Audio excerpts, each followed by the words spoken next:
ago, football was a game for heroes, grizzled legends, who played until hell froze over. Then they played on the ice. By the 70s, however, pro football had grown so large that it dwarfed the men who played. The new game needed an old hero. That hero came forth in frigid Buffalo. His mother named him Orenthal. The press called him O.J. And later, millions hailed him simply as the Juice. Like the legends, he played on the ice. Like a superstar, he set records on it.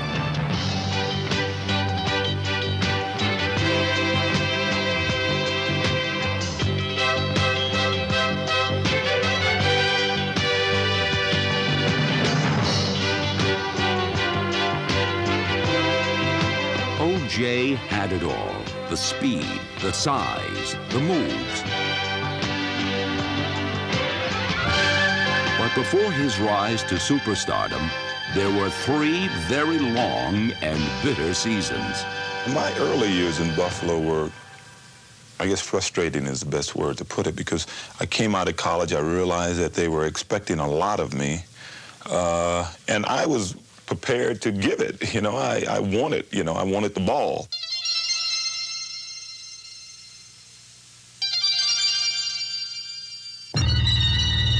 Simpson rarely got the ball, and when he didn't carry it very far. The problem was not O.J.'s. His offensive line was poor. One coach foolishly tried to make him a wide receiver.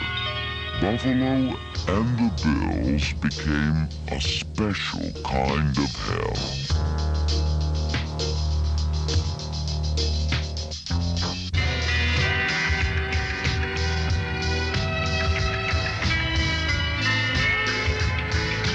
Another Heisman Trophy flop, they all muttered.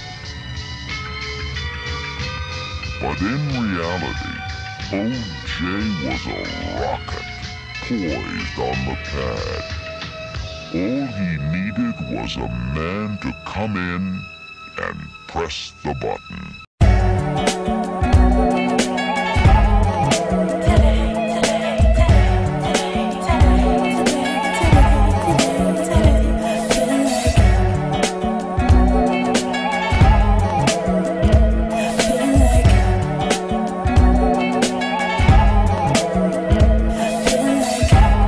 Bumping some Sade, rolling my window down and hitting the highway. No, it's not Friday, but it's my day. And sometimes shit gotta go my way. Niggas got me fucked up, thinking that my music don't stick like some nunchucks. Top dog and we all stars like we run trucks. But never mind that, take a trip to outer space, show you where my mind at. You know where my grind at, inside of the studio, that's where I spend my time at. Fuck over the game till I make that bitch climax. Miss me with that bullshit, haters die young. You can run to the poor pit, pulling off the pit stop, car like a flip-flop. Bitches clap at me like they wanna make my piss hot. I don't even trip though, I don't need no company. Me, I'm thinking long term, trying to build a company. Kendrick the good kid. As I move, I feel way better doing me. I can only do me, I hope that you do you. I'm into myself truthfully, I can only feel me. Some people say that I'm rude, but I don't give a damn if she, if he, if them. But they say I'm uncool, nothing will change how I feel me today. Nigga, what I compose be so potent that if the earth dried, I could spit back the ocean. Then hop on a jet ski and start west coasting. I'm not boasting nor bragging, not a person, I'm a dragon, taking action in the heat of the night. So if the devil came, tell him that I be alright. I'm so high off life that I can OD. Walk outside, then sniff a whole key. Old lady, don't call the police. It's just the average Joe walking with his heart on his appendix. Don't be afraid to speak. So to speak, you niggas not within arm reach. Y'all midget Max swinging on Shaq, now have a seat. You can never coexist with my mama's oldest. Kendrick be thy name, I got my mind right. My nigga locked in the pen, that's what my mind right. Ink over my brain, what's up? As I move, I feel way better doing me. I can only do me, I hope that you do you. I'm into myself truthfully, I can only. It's so funny because off the field, John was a sweetheart. When he stepped between the lines, he had a different demeanor. He was going to eat your heart out if he could because he wanted to win. If you stood in front of him, he was going to put you on the ground, you know? That was John's M.O. Once I got on that football field, it was like a world of its own, and I could just immerse myself in that environment. No one could touch me. His technique was textbook. His toughness, legendary. His athleticism, unparalleled at the guard position. Being that aggressive, especially on the run, sometimes hurts you in a pass blocking situation. But Hanna was built like a block wall. And he was very thick from the waist down.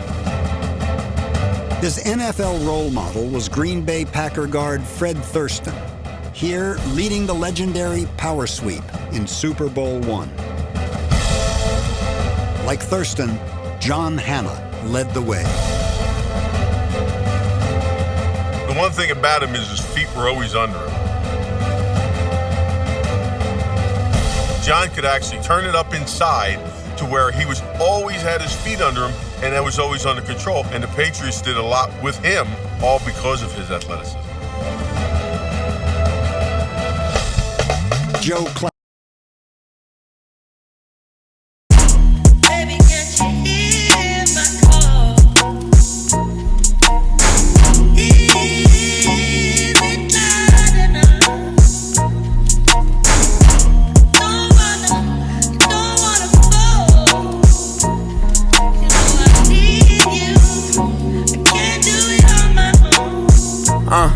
Every day some new shit. Beefing with my bitch right now, but life still lit. Riding down the strip, $500,000 whip. 5 M's for the kid for ice like this. Everything I want to hit, I scratched them off the list. Ask about me, word around the town, I'm a pimp. Ho won't get my heart, I'm putting you down, I'm not a simp. Big OG, I'm him. Park the back the lamb and then go GLE, I'm trip. Catch a nigga and blam, Dredge gang, we ain't nothing like them. Only nigga you know that rap come through the rack, no tent. Hustler got them racks back, man, my pockets was stacked with lit. All blue hunters look like flapjacks, now it's a duffel in my knapsack. I don't back, go check my track record, niggas shot at us, we clap back. At 18, I was a 7-figure nigga after tax. I spent the ticket on both the bitches I wiped, and that was facts. On Twitter, don't believe the hype, I put my life on wax. I made it back in, blew that shit the same night as sex. I wake up and go get that cake, I ain't the type, relax. Me, Dank Rail, split a lick 3 ways to get a brick of crack. The Glock hit what's the name like a freight train, his brains was on the track. Don't play no games, mention my name, we caught him the same day on Max. Then I listen to what them fans saying on them damn apps. I ain't snitching on my mans, nigga, fuck a fair tap. Soon as we hop out that van, that's a fucking head tap. And I'm GDK, EBK, MBG, and LMB craze. Give me a switch to get like NCAA, nigga, I blitz. Niggas bitches, I don't appreciate it, but he switch act like he crazy. Sent the hit, I'm mad cause he made me, I was getting high at the race. 10K for the fit, I'm too wavy. 29, I'm rich with 3 babies. Pinky ring, the wrist cost 380, really made it, I'm the shit. Investigations, yes, I evaded. Mouth shut, you know how we played it. Now I'm MIA, might be Vegas. Thank God I went legit. Swerve. Swerve. Thank God I went legit. Swerve. Thank God I went legit. Swerve.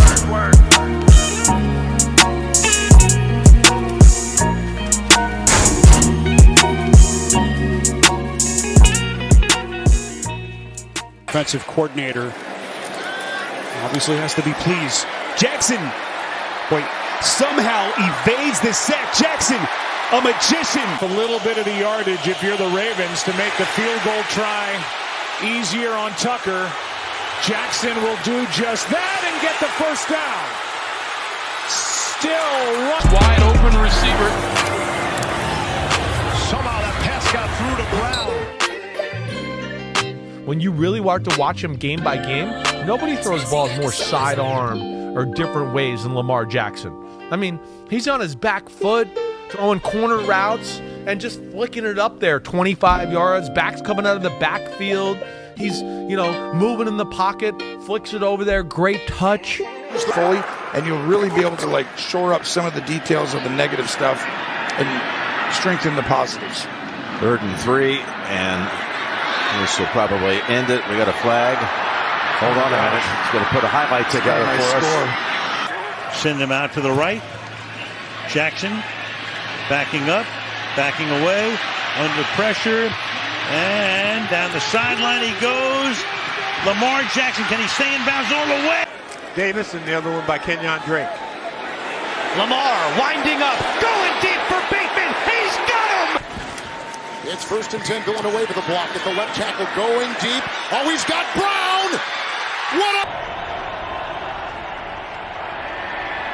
Jackson has time. Now he's taking a deep shot. Brown is down there, and he's got it! Oh! Jackson trying to throw for it, and he's got it! Marquise Brown hangs on to the football. Getting field goal range for Justin Tucker. Lamar's going to run out of there.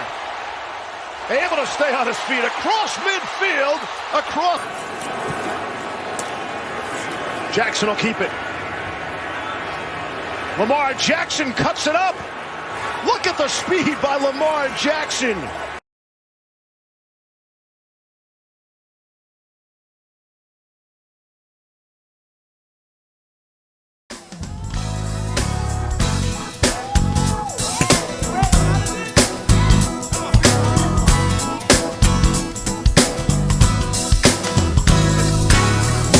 Makes no difference what you're going through.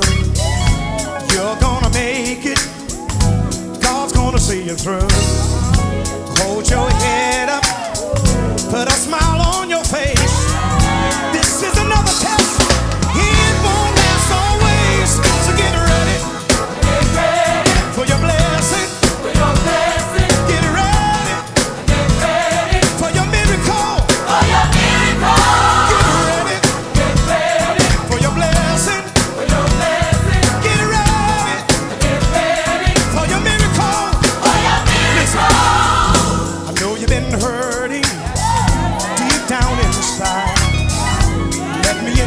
You, it's gonna be alright. Troubles and trials come to make you strong. Keep on believing. You keep holding on. Get ready. Get ready for your blessing. For your blessing. Get ready. Get ready for your miracle. For your miracle. Get ready. Get ready for your blessing. For your blessing. Get ready. For your miracle, thank you, Jesus.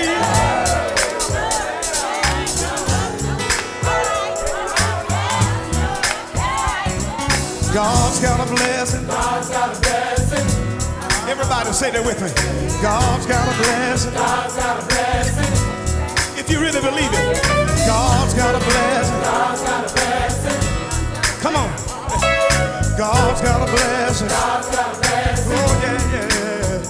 Come on, God's got a blessing. God's got a blessing. God's got a blessing. God's got a blessing. God's got a blessing. God's got a blessing. With your name on it. With your name on it. God's got a blessing. God's got a blessing. God's got a blessing. God's got a blessing. God's got a blessing. God's got a blessing. With your name on it. With your name on it. With your name on it. With your name on it. With your name on it. With your name on it. With your name on it. With your name on it. With your name on it. With your name on it. With your name on it. With your name on it. With your name on it. With your name on it. How many know God's got a blessing with your name on it? Come on. Sing this with me. Come on, say. God's got a blessing. God's got a blessing. Everybody. God's got a blessing. God's got a blessing. You say God's got a blessing. God's got a blessing. Come on. Everybody say God's got a blessing. God's got a blessing. Come on, Jay. God's got a blessing. God's got a blessing. God's got a blessing. God's got a blessing. God's got a blessing. God's got a blessing. With your name on it. With your name on it. God's got a blessing. God's got a blessing. God's got a blessing. God's got a blessing. God's got a blessing. How about you? With my name on it. With my name on it. With my name on it. With my name on it. With my name on it. With my name on it. With my name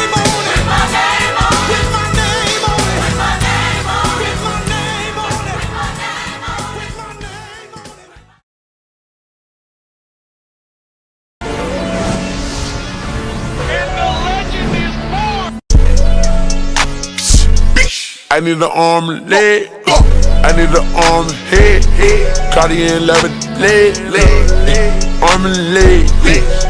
Head and check. Arm and leg. Head and check. Cartier in love with the bread. Cartier can't fuck with the fed. Cartier in love with the bread. Cartier can't fuck with the fed. Arm and leg. Head and check. Arm and leg. Head and check.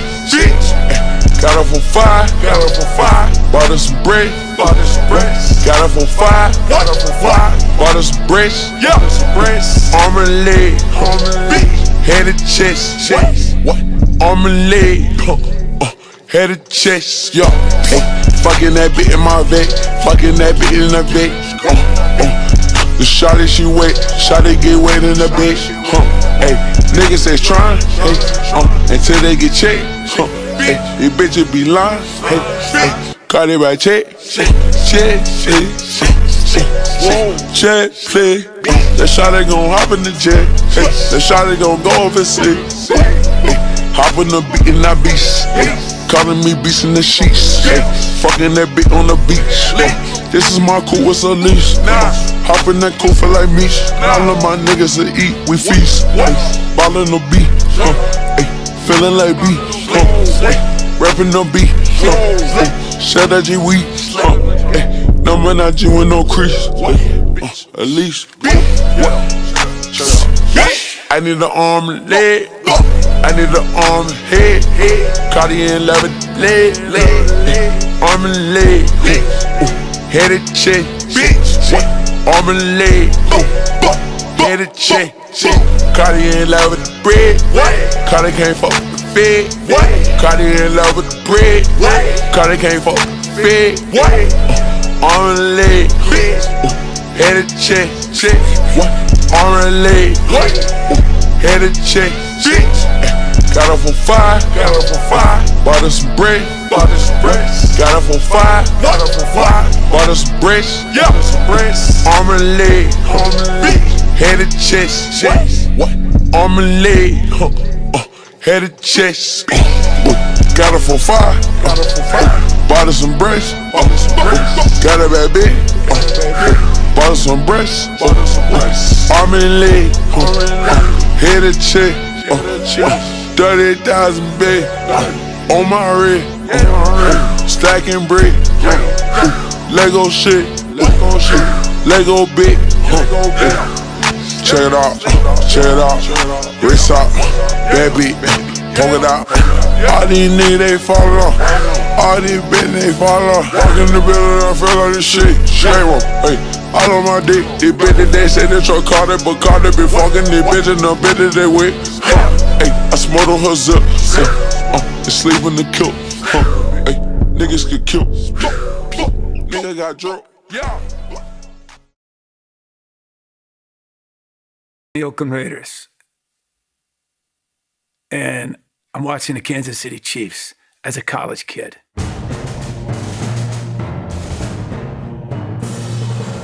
The Raiders and the Chiefs hated each other. Here come all the Raiders. Holy Toledo, it's a free-for-all. And I see Buck Buchanan dominating everybody. Nobody could stop this guy. Al Davis goes out and finds a guy named Gene Upshaw. Big, huge specimen.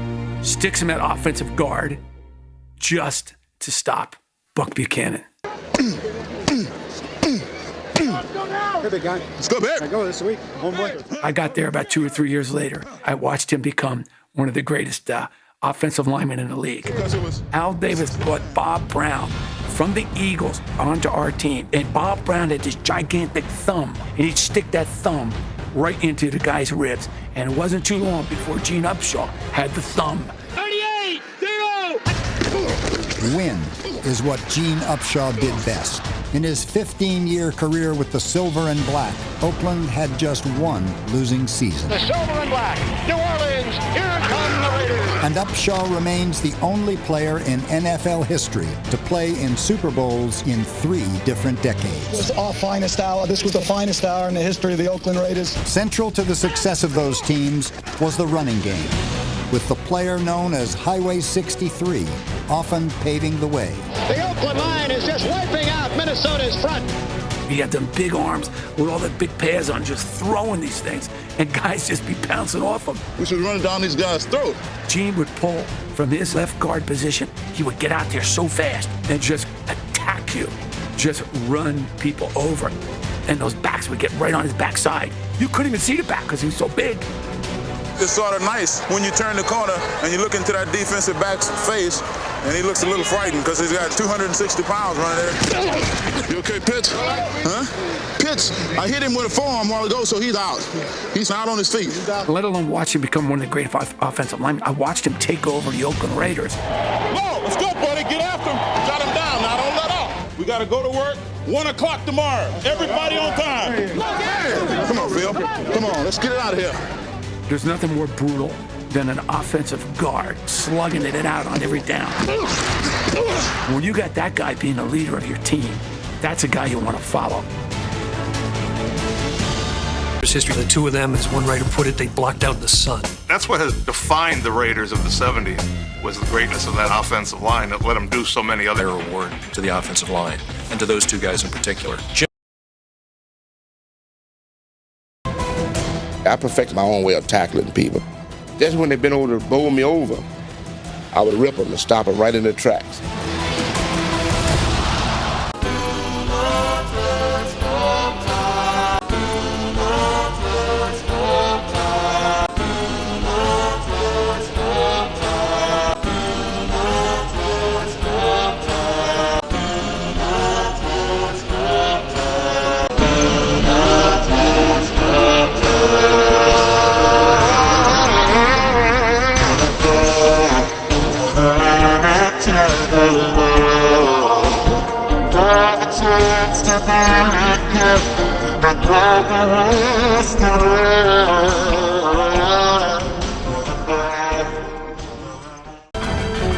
In the 50s and 60s, Lane was a versatile special teamer and defensive back for the Rams, Cardinals, and Lions. In his rookie year, Lane intercepted 14 passes in just a 12-game season. It remains the NFL's single-season interception record. Night Train Lane was the first guy bump and run. Night Train invented they'll let you get open and then go steal the football. You will think you've got a play, and he will end up with the football. Do not throw in Night Train's area. Johnny Unitas says, I will not tolerate that. Night Train took it back. The Colts try to come from behind, but Dick Night Train Lane derails the attempt.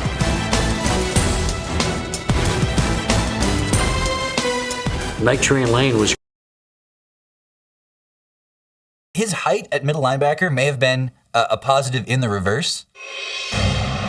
He may have had a better view of what the offense was doing, and that might explain why he seemed always to be one step ahead of things. He just seemed to make every tackle. If the best player in the middle of the field is making all the plays on the best team, maybe this is the best defender in the league.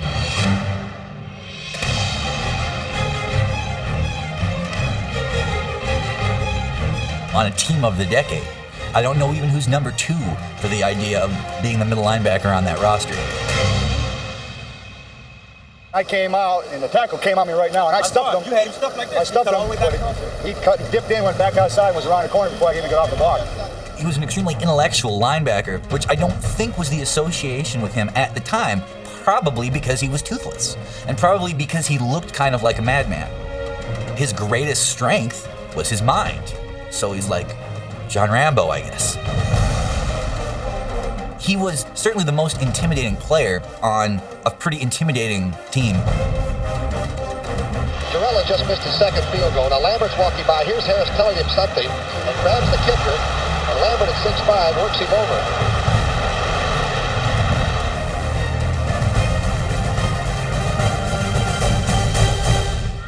During his 11-year career, Lambert won Defensive Rookie of the Year and Defensive MVP awards.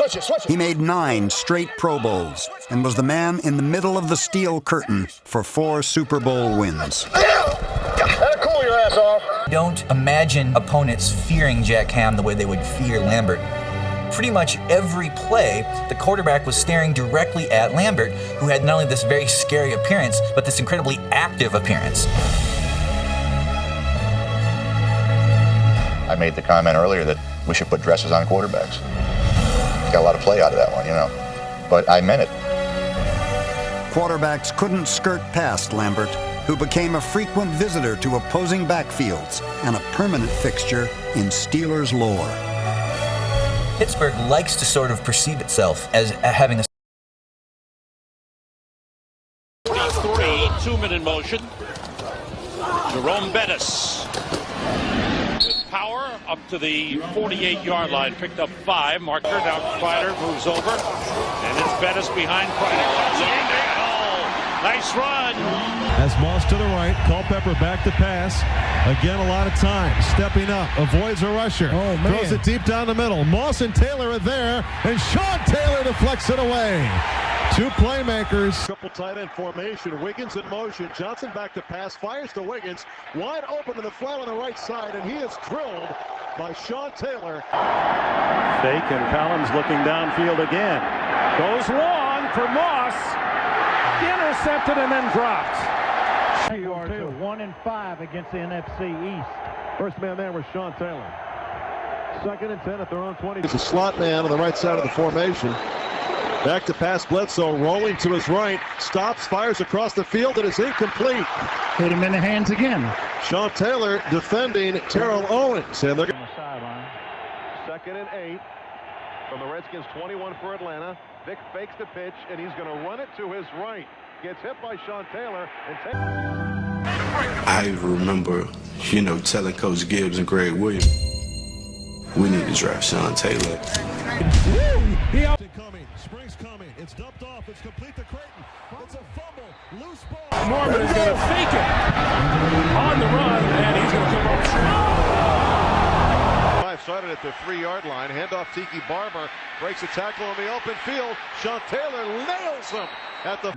Yep. Yes, indeed. Dominique Rhodes, the running back. He gets it, headed right. Cuts it up. He's got a little bit of room, and he's... Gain of 4 on that play. Pitch right side. Julius Jones has a hole. It's closed quickly. Teams with 2 timeouts remaining. From the shotgun again, it's a handoff the middle to Barber. Makes a move. Makes a nice cut. Sean Taylor strips him of the football. It's loose. Big pile up at the 40. Bledsoe hands it off to Julius Jones across the 30. Still on his feet. Spins off a tackle and tackled by Sean Taylor. Fumble on the play, and the Redskins get it. Marcus Washington with possession. Novak coming down, and Wilkins takes it at his 8-yard line. To the 20, going right side, hit, fumbles it out of bounds. Boy, Sean Taylor nearly to kick. The Redskins lead at 20-17. Coming down left side, and it's Perriman who's going to take it at the 5-yard line to the 15-20.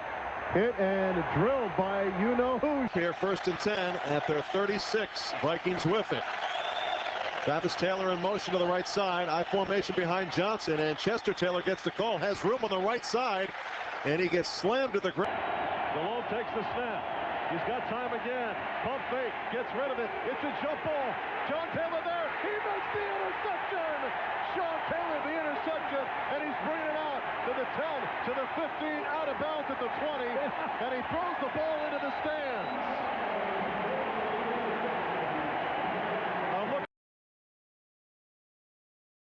Ohio. Brett Favre and the Vikings with a 24-13 lead. And Adrian Peterson just sticks his head down and he'll add to that total. Breaking into the open field. And he shoves away one, shoves away another, and blasts his way into the... Peterson to the edge. Woo-hoo! Peterson play. They'll give it to him again in Chicago.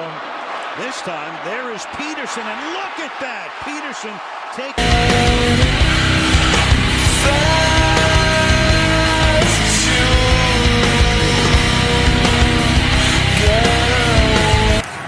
Second and 10, Adrian Peterson. Peterson picks up another Vikings first down. First down, it's Adrian Peterson, and there's room. Adrian kick. The gain on the last play. Peterson again.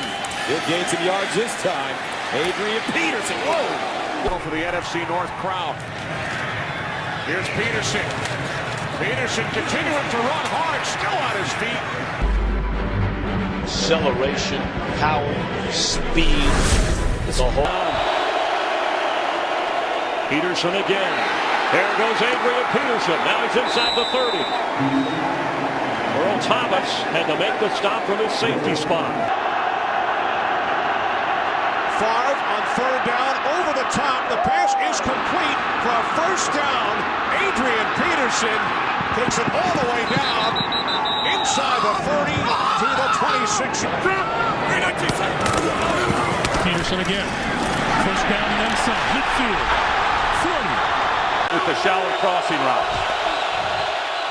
Peterson. First down. Peterson. There goes Adrian Peterson.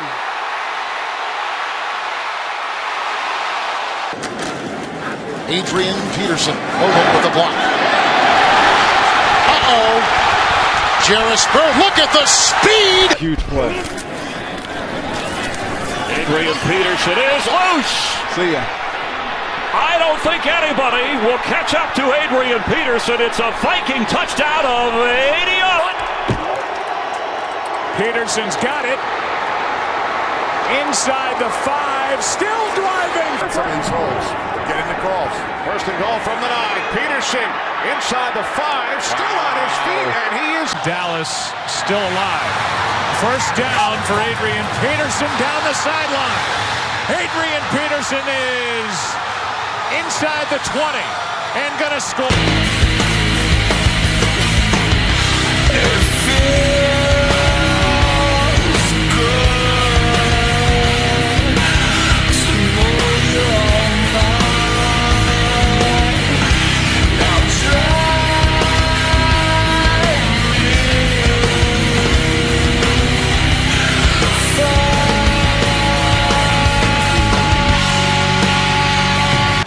Jordy Nelson is out with a hamstring, Joe. Here's Peterson as he spins his way down inside the 30, down the sideline. I think this is an injury that is going to affect Adrian Peterson pretty much for the rest of his career.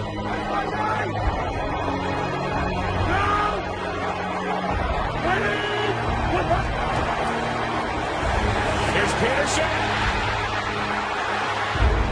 It's the greatest rushing season that the NFL has ever seen. Peterson down inside the 15-yard line. Adrian Peterson will finish 9 yards shy. Who is the most vile, vicious, great lineman you've ever seen? Who would it be? There are a few that come to mind. One in particular, Comrade Dobler. Merlin Olsen says, get off of my jersey. He's got a hold of his jersey. You see it there? There are still hunted stories told about him alongside NFL campfires. And I think Dobler's the only guy that ever really got me to a point where I was angry enough to take a swing. Take a look at Dobler unloading the haymaker on Olsen. I tell you, he's a mean daddy. But when it comes to the boogeyman, no one was more vile and vicious than Eric Williams. Darren Woodson in studio here on the Will Cain Show. I think I know the answer to this one, but meanest dude you know in the NFL that you played with in the past. I played with Eric Williams. Meanest is you're not sure. Like when Eric Williams put the pads on, you really didn't want, like a guy like me, I was small. I mean, Eric Williams 325, 330, something like that. If he's in a bad mood, you just don't even want to be around him. Like there were times when he would walk into the line of scrimmage and he would be spitting like from his nose and mouth, and that's all Eric Williams was. He was the meanest guy that I've ever played with. And you can ask Michael Irvin, you can ask anybody else, he'll tell you the same. Williams turned the football game into a barbaric cave match, straight out of a Mortal Kombat movie, from throwing kicks, punching, body slamming, to literally trying to commit violent crimes on his opponents. He had a club move, he had a headbutt move, just flat out mean. He wasn't interested in just winning on the play and blocking his guy. He absolutely wanted to demoralize him. Williams was a villain at a time when the NFL was trying to clean up its image. Reggie White's been mad at him. We saw Gilbert Brown mad at him. Oftentimes the biggest, baddest player on the field. In this video, we are going back to highlight some of the greatest and vicious highlights in Eric Williams' career. If somebody asked me who's your first draft pick, he would be Eric Williams, offensive tackle. Eric Williams, offensive tackle. That dude, he sets the tone in everything. Once we got Eric, things flew off. The year when Williams started on the right side, this immediately changed everything, especially in the passing game. Dallas went from being the 11th worst team in sacks allowed in 1991 to tied as the second best team in sacks allowed in 1992. Williams' demeanor brought that Philly swag to the Cowboys' offensive line. Let's go! Let's go! Look at Fuller's forearm. He pinned it right into Aikman's neck. Let's just say that was a bad mistake. He shouldn't have did that. Williams hunted him for the rest of the game. Eric Williams knocked William Fuller down and wouldn't let him up. He knocked him down, and then he stood above him, and he just wouldn't let him up. I think that's for the Troy Aikman thing, but watch Eric Williams here when he's going to hit Fuller. And then after he hits him, he's going to knock him down. You see him come in there? Right there. He's going to knock him down, and then he's going to stay with him, and he's not going to let him get up. I think if he said don't get up, I wouldn't get up. Well, I think he saw him hit Aikman when he threw it to Harper, and he didn't want Fuller to do any more of that today. For the next couple of minutes, Williams beat Fuller so bad that he ended up taking himself out of the game. Yeah, if you watch him, here's the same thing. I think that Eric Williams has decided that Fuller isn't going to make any more plays today. And he's going to block him until that whole thing over. And Fuller just wants to fight him until it goes. And they're going to be down. 1st and 20 from the 44. And that's Smith. Dangerous pass by Eric Williams. He attacks Reggie White, hits him helmet to helmet, stops Reggie White in mid-stride as he's trying to go upfield. Clock down to 1:12 to maintain discipline and focus. Second else. Again, the big guys, and a good look at what would have been holding years ago. Football. His lightning speed and chiseled body helped him hawk down and obliterate all ball carriers, big and small. He desired to be the best. Most opponents would argue that he was. If the player that played against Bobby Bell did not go off the field, and then somebody asked and said, who's the greatest player that you ever played against? If they didn't say Bobby Bell, then I didn't do my job. You take a look at outside linebackers today and you start talking about what you're looking for, and well, he's got to be tough against the run, he's got to be smart, he's got to be fast. And they start talking about 6'3" and 220 and things, and Bobby Bell was all of that in the mid-1960s. Bobby Bell was an athlete, like 3 syllables, just a consummate athlete. He certainly would be considered light among linebackers. He played at about 230. It was a chiseled 230, and it was a 230 without an ounce of body fat.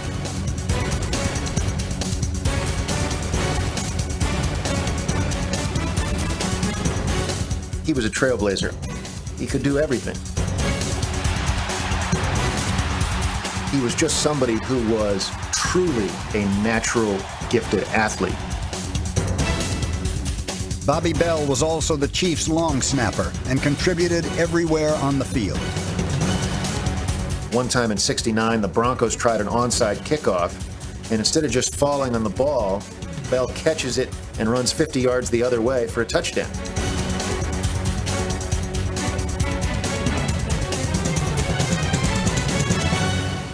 Hank Stram said that Bobby Bell was the only player he'd ever had who could play any position on the football field and you could still win with him. The Chiefs' defense led them to victory in Super Bowl IV. What a moment for all of the Kansas City Chiefs. But Kansas City might never have even played for the World Championship if not for Bell's performance in the AFL playoffs. It's fitting and appropriate that of all those Chiefs greats, Bobby Bell was the first Chiefs player inducted into the Hall of Fame. Nobody played linebacker like Bobby Bell did.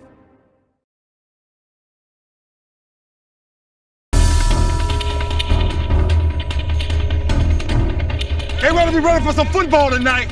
There's just time and time again where he ran guys down and made plays that you didn't think was possible. Ray Lewis caused the fumble and recovered the fumble. What a great play chasing him down. No wasted movement. Body position, leverage, the explosion of a cobra.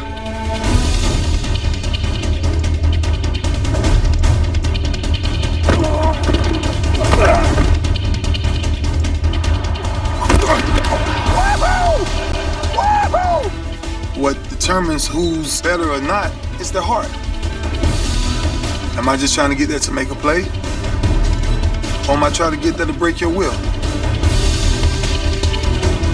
When Lawrence Taylor came to hit you, he came with everything.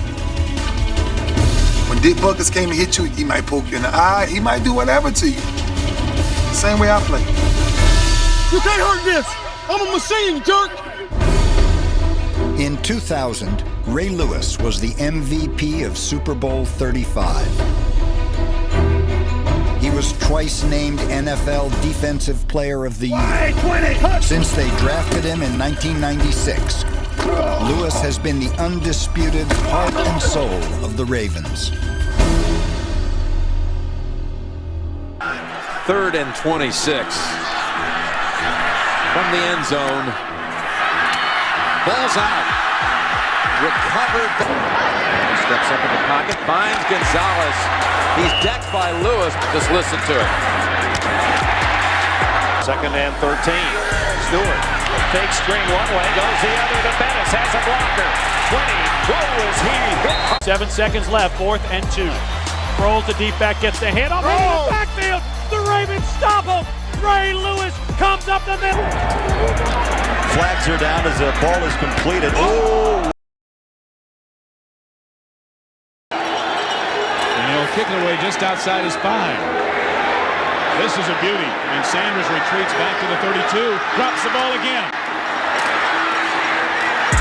Deion Sanders told us yesterday that for every touchdown he gets on a punt return, he will give the blocking people 3 choices: a Gucci watch, a bunch of money, or a gold chain. Prime time, Sanders. Intercepted. And Deion is off to the races. You can use that expression. This is Deion. He got one here.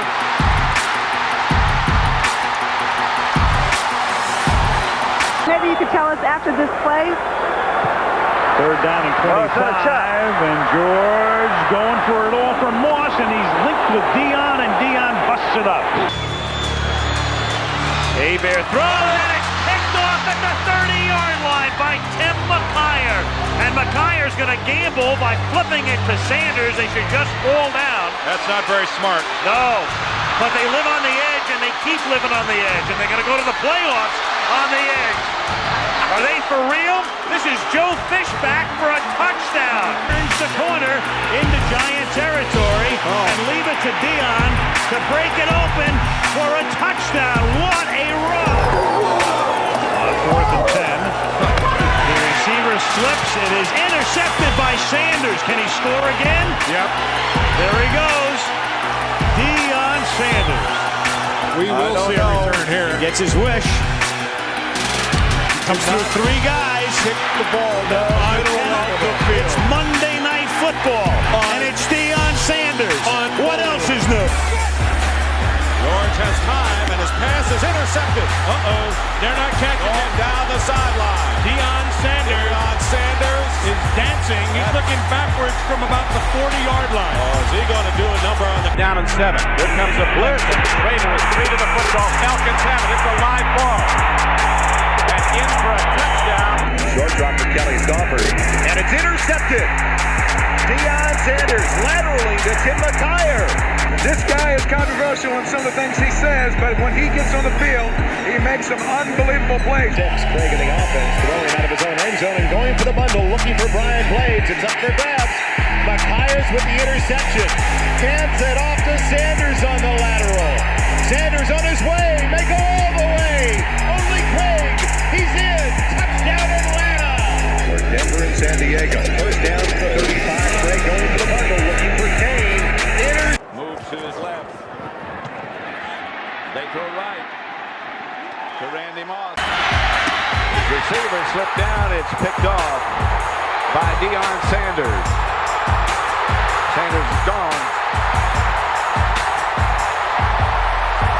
Also live from Green Bay, and this is picked off by Deion Sanders. Deion out racing Brett Favre. And it's confidence. I don't consider it cockiness. I feel like I was somewhat of an entertainer doing what I love to do. Prime time. Old school entertainer.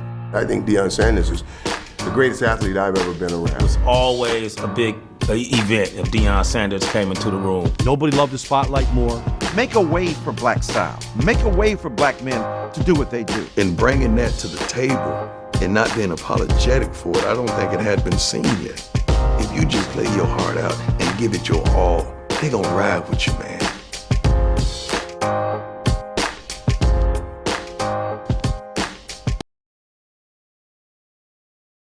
Dad, Pat Mahomes, spent 11 years pitching in the major leagues. Oh, the sling to Tyreek Hill, and look out, Tyreek Hill, game-breaking speed. He may get a deal with Rolex. Here goes Mahomes downfield for Hill. He's got him. Touchdown. It's fun when you got it rolling like this. 416 yards, 31. Reed wants to do with something like that if he calls his plays to the opposite side. Mahomes, he'll just chuck it ahead, and it's caught. McKinnon has that next gear. As long to try to make a diving tip, that Mahomes who tiptoes inside the 10, still not out. Mahomes winds it up, wide open as Hill. How quick was that? Blitz. Mahomes jumps in the air and completes it. Look out! Afterburner time. Hart. Kelsey's in man on the drag. Here comes Von Miller. Oh, how did he pull that off? He got it to Hill, and they've got a first down. Joe, are you kidding? Ware over in that direction. Meanwhile, Mahomes is going to go the other way. He's going to keep it. He's going to take it. Mahomes flushed out again all the way back. Turning the corner, fires downfield. If there's ever been one this early. Here's Mahomes, all kinds of time. So Heck's crew gave him the protection he longed for. And he's going long to Watkins. Straight. 4th and 9. They're chasing after him. Mahomes in trouble, flings it across his body, and it's caught by Hill. Hill has it. He came back. Mahomes at shoulder shake, buys time, fires on the run. We'll see yet to have a catch tonight. 3rd and 11. What can Mahomes come up with? Cross body, and he finds them. Finally, at a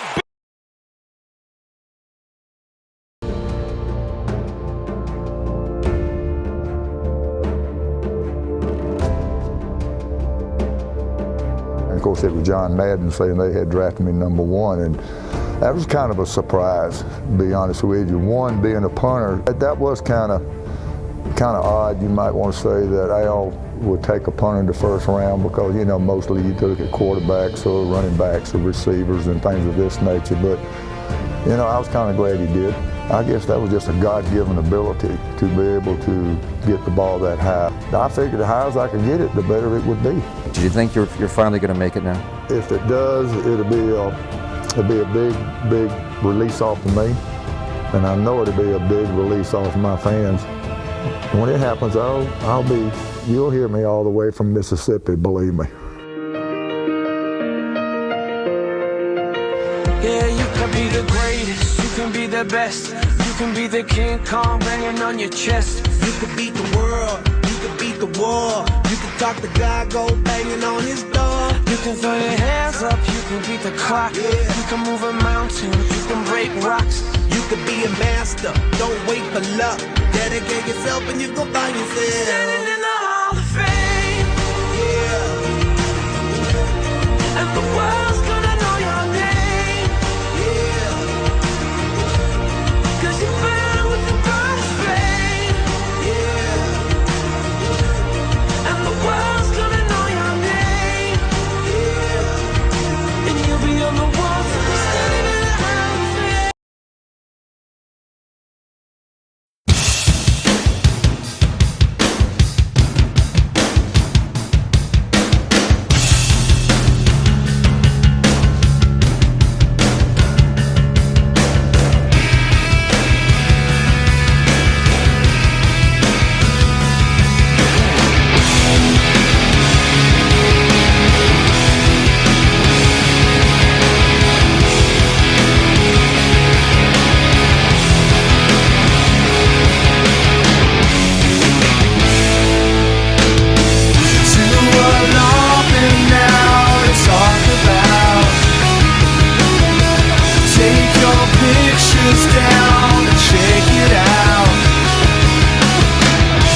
They call me the freak, man.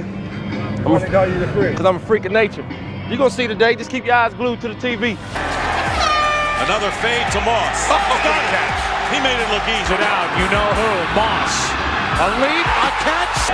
Here he is again, like a statue in the pocket. Able to go long for Moss. Moss has his. It's for Randy Moss. Here comes the rush from the outside. They go to the fade route in the corner. And the catch from Moss. And throwing as far as he can throw, it looks like. And the pass is caught by Moss. Touchdown. He is absolutely amazing. I'm coming to play today, so y'all keep y'all eyes on 84, bro. Almost on cue. First down pass to Randy Moss. And Randy Moss will score for Minnesota. And the quick to Randy Moss. And he's going to get by almost everybody. In fact, he gets by everybody and goes into the end zone for a touchdown. A 68-yard. Randy Moss did things that we've just never seen out of another receiver before or since. As Culpepper going deep, and again from Moss, and Moss is able to somehow pull it in for the touchdown. Sean Williams got over there, and it looked like he was going to bat it away, but no. Over the middle is Moss, running to the 30, they will not get him. Culpepper to Randy Moss for the third time. Niners, Vikings pick it up. Jump ball, Moss. Touchdown. Play fake. Brady going deep for Moss at the goal line. Oh, did he catch that? Randall going deep again, adjusting his Moss, and then Randy Moss squeezes his way in. That is amazing. Minnesota. Randy Moss breaks a tackle, and Randy Moss races down the sideline and just outruns everybody into the end zone. Pepper looking for Moss. Deep downfield. Up they go, and he's got it. Touchdown! Unbelievable. Randy Moss with his third touchdown. Stop it. That's why Randy Moss terrifies every defensive back in football. They handle the rush this time. Brady going for Randy Moss in the end zone. This is unbelievable. Well, they get to the line quickly, don't they? Brady goes for the big ball to Moss. He reels it in with one hand right over Revis.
When he retired. With an NFL championship and nothing more to accomplish,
Football doesn't run my life.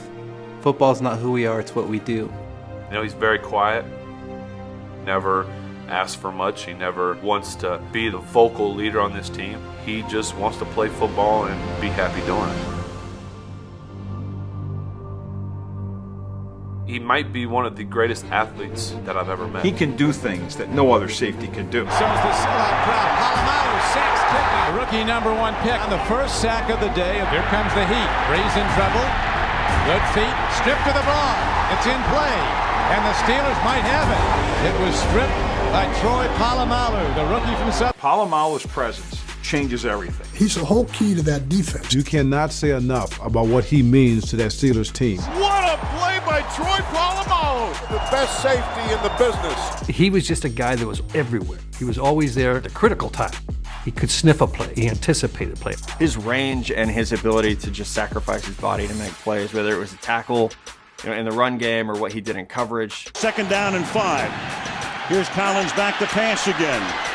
Going deep downfield into traffic and what an interception, one-handed by Troy Polamalu.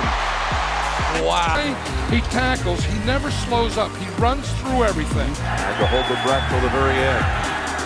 Rivers, open. Jackson drops it, and Polamalu. Unbelievable. What a catch. Wow. He got his hand underneath there. Get his body in position. You think there's no way he can still make the catch. You just scoop it up.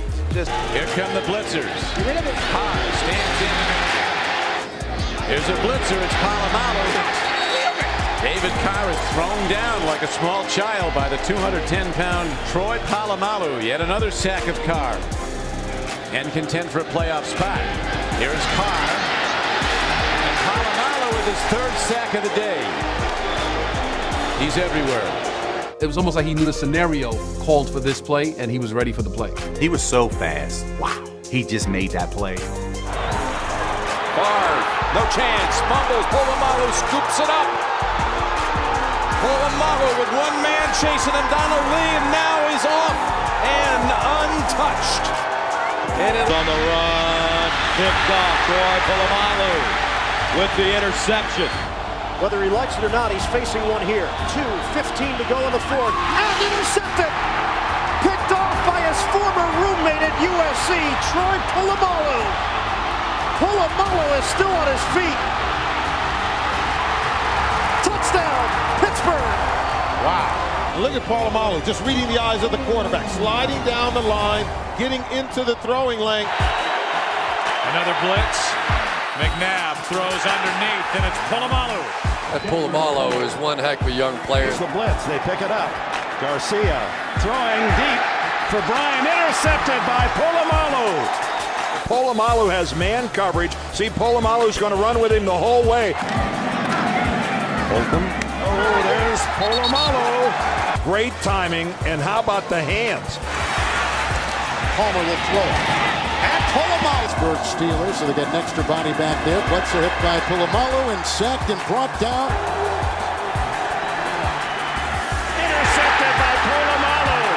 Troy Polamalu on his way to the Pro Bowl for plays. Bell with the block. Gahey gets stuffed in the backfield by Troy Polamalu.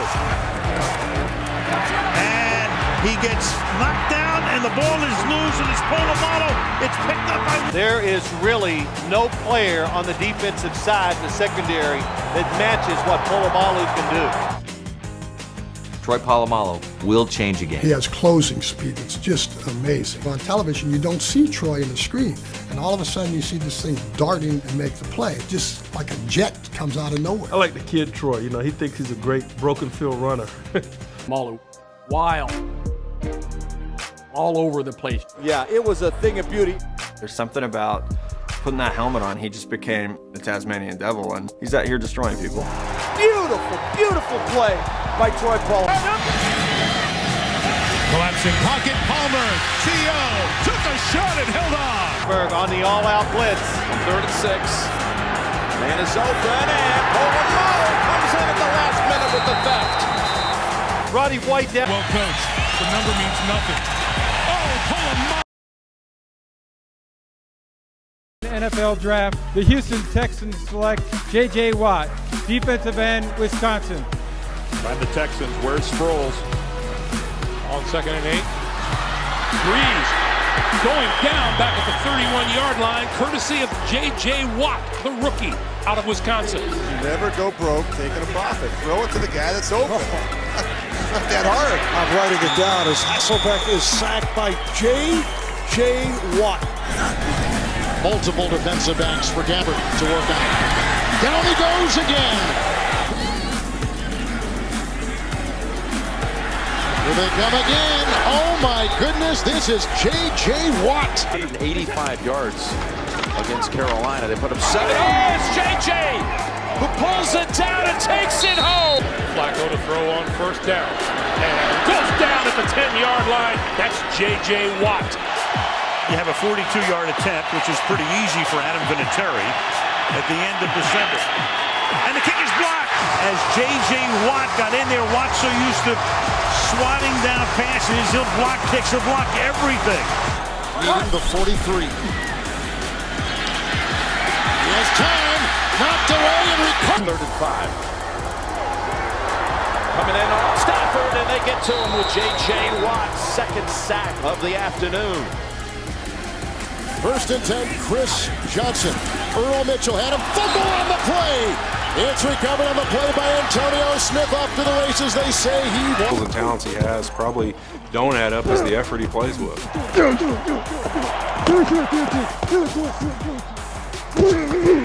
That attitude of working as hard as you can during the whole play makes him the player that he is. Talk about a guy that's just relentless and a motor never stops. He hunts you down with a predatorial mindset. That's what really separates the good from the great. Bruce with the block. Oh, J.J. Watt's got him. Jackson had a block. It's batted down at the line of scrimmage. Was it 99? Oh, yes, it was. Watt! His 2nd. And Rodgers under pressure, and down he'll go. And that's J.J. Watt. Back, big to him. Allen looked open for a moment. Luck now is tripped up by J.J. Watt. Almost intercepted. And it was J.J. Watt who leads the league in batted balls. Oh, it's J.J. Watt once again inside. Well, what a game by J.J. Watt. 60 yards to daylight. 3rd down. 3rd and 12, and the ball's out. And recovered by Watt. He's on his feet. He was never touched down. Could he have his 3rd touchdown of the season? Yes, he does. Without a helmet, J.J. Watt will always. Batted down and intercepted. Intercepted by J.J. Watt. Touchdown, Houston. Abracadabra! J.J. Watt is able to just snap. Everybody knows he's coming, and they can't stop him. He's not complacent with where he stands right now. He wants to be the best to play the position when he's done. And I think he has a pretty good chance on the pace that he's going. It's Boyle. Here comes Watt. There goes Jackson. And for the first time, J.J. Watt has sacked Lamar Jackson. Dobbins in the backfield. 1st and 10. 2-minute warning. Look out from behind. Here comes Watt. And 2nd time he is the Houston Texans. J.J. Watt, totally unblockable. Guys like that, you call them a menace in the trenches. Turbin starts left, and he's blasted by Watt for a loss. He's the most disruptive defensive lineman in football, and it's not really close. Outside of sacking the quarterback. Bat it down! Watt! What a player. As an offensive lineman, there's not much you can do when a guy's getting up in the passing lane like that. J.J. Watt with another batted ball. Shotgun Tannehill. Knocked up in the air. Intercepted. J.J. Watt with his set in the air. Wide open touchdown. Chandler in motion. This is 3rd and 2. Texans coming on the blitz. Manuel intercepted by Watt. And the big fella lumbering inside the 40. No one is going to catch Watt. And Rodgers is going to get sacked and have his helmet taken off. Just beating him so quickly. TJ Lang off the ball. And watch Aaron Rodgers at the end of this play. He's going to grab his head like, oh, man. The tight end, before he switched to the defensive side of the ball, that doesn't just go away. Watt lined up top of your screen. They go his way. Watt, another touchdown. Everybody knew he was a bit undersized. He found out quickly that size didn't matter. This guy had tremendous instincts, and he will knock your head off. I don't care how big he is.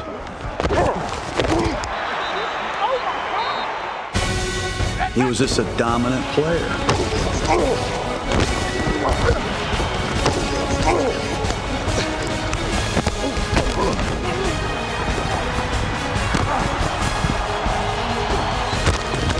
I'm gonna knock you out every time. You won't get up next time.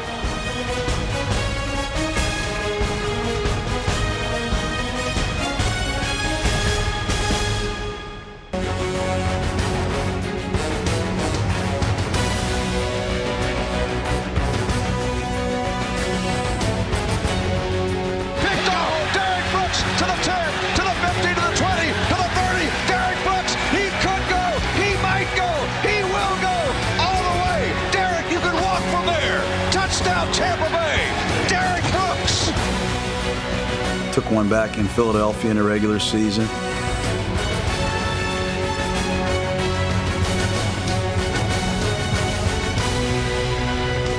Was in the Bucs' first trip to the Super Bowl. Dropping Gannon, looking Gannon, those up the middle. It's intercepted at the 30. Derek Brooks 30. Brooks to the 25, 20.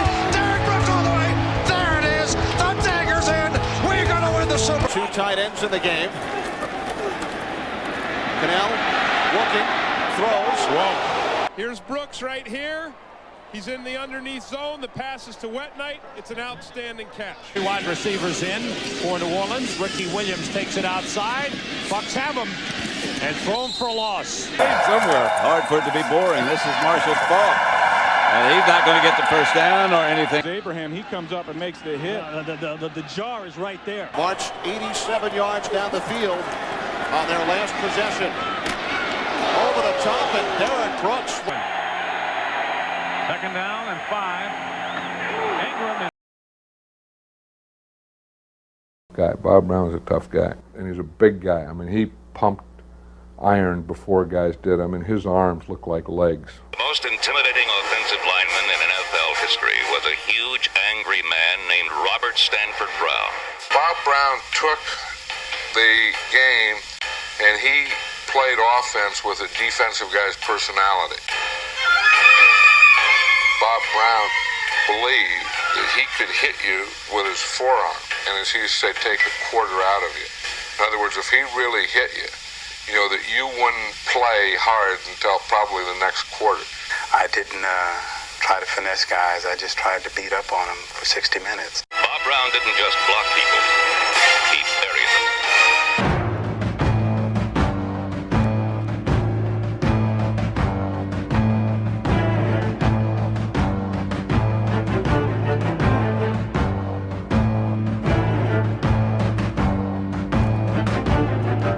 Trying to hit that area that was just below where the shoulder pad stopped. There's a lot of real meaty, nice parts in that area. We can get a little bit of spleen.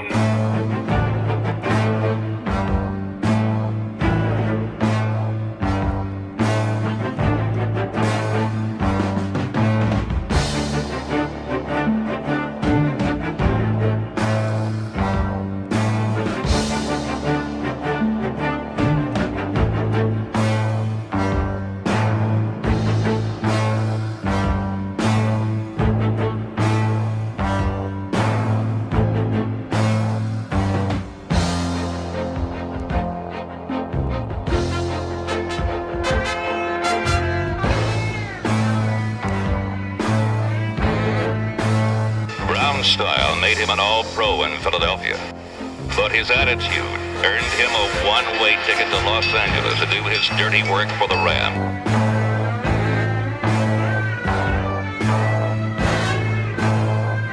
Once again, Boomer made the Pro Bowl, and once again he was sent packing. This time to a team that matched his mood, the Oakland Raiders. We got Bob the first day, and no one knows, you know, Bob Brown. They don't know him personally, they just know his reputation. He walks out of the locker room and he walks all the way up to the other end, you know, where the goalposts are. He hits a goalpost with his forearm, knocks a goalpost. I mean, go crack, crack, and the whole goalpost goes right down. My whole guy but all the guys were looking like that. You know, and then they didn't know what to call him. You know, Bob Russo, they said Mr. They called him Mr. Brown. Turned around, walked off the field. Al Davis brought Bob Brown onto our team, and Bob Brown had this gigantic thumb, and he'd stick that thumb right into the guy's ribs. And it wasn't too long before Gene Upshaw had the thumb, which was permanently broken during the season just on Sunday. Behind crushing blocking by Bob Brown.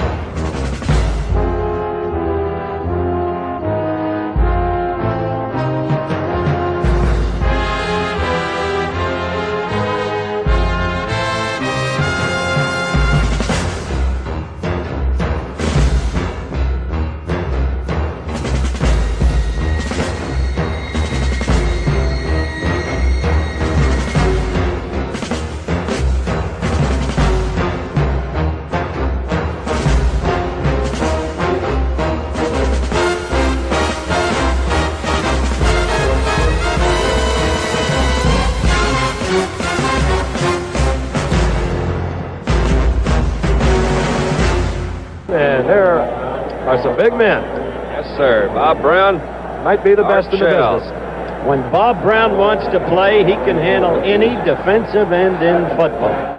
Probably my biggest example of being intimidated was we played the Oakland Raiders, and L.C. Greenwood lined up over Bob Brown.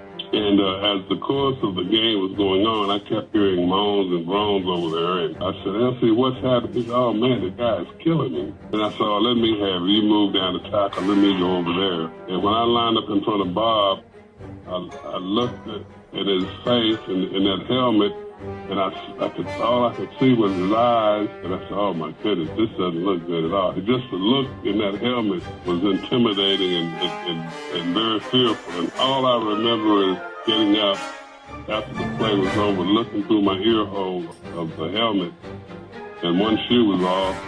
So I told LCS, hey, you got him. You got him back.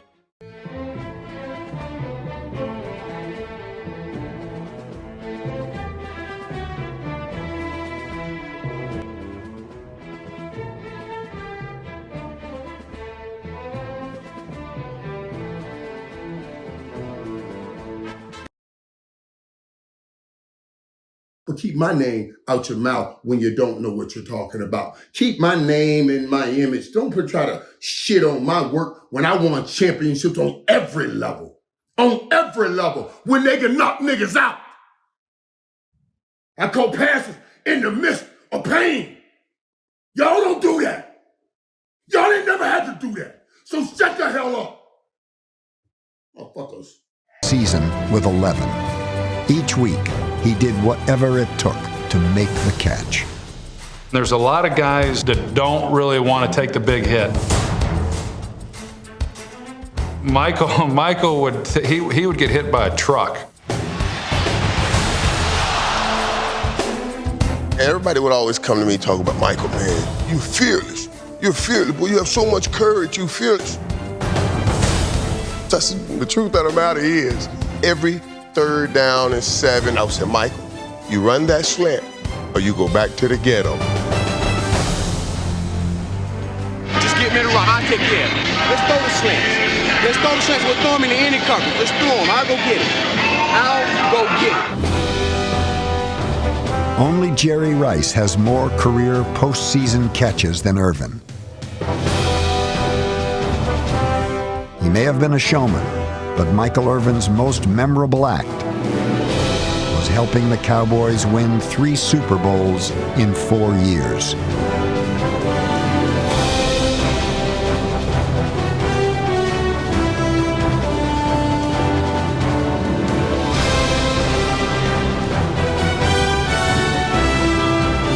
We would never have come close to doing what we did in the 90s had it not have been for Michael Irvin.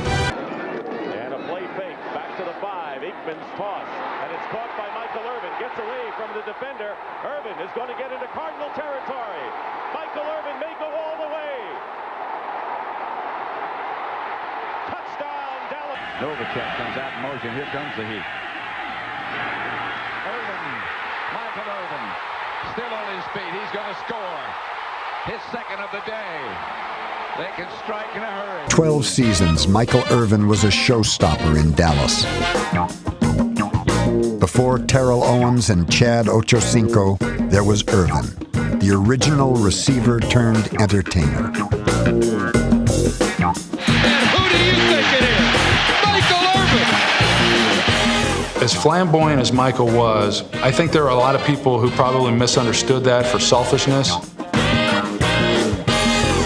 And did Michael want to do good for himself?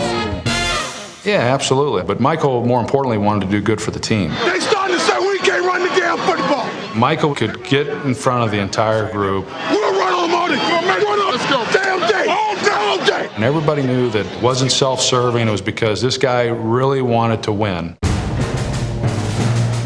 Michael Irvin was arguably the hardest working guy that I've ever been around as an athlete. We'd have a running test in the summer, 16 110s, and he may go out before that running test and run 30 110s just to prove that 16 was going to be easy. He was a guy who wanted to be great. Michael was not the fastest guy in a race, so he had to be great in other areas. Michael, 45-40, 30 to the 20. A man to beat. Woodson will get him at the 10. Irvin breaks free. He was a big physical guy, and he used that.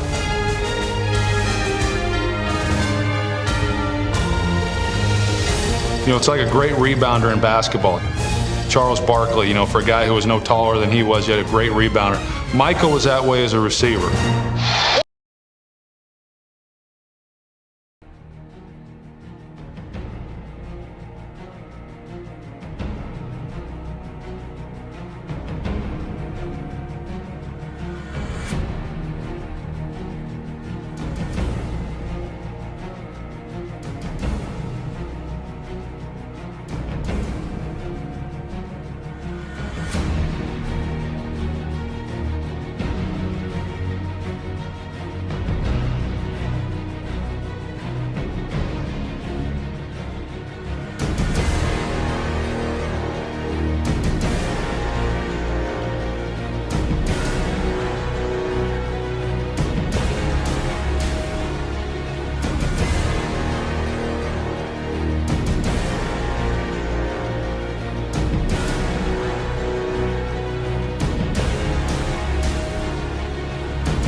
Roethlisberger at dart.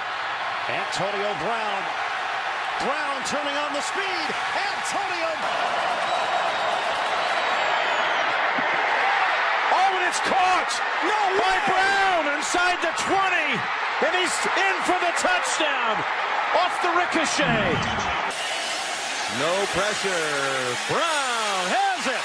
Touchdown, Pittsburgh. You're seeing two in the 500th catch for. What's up, boy?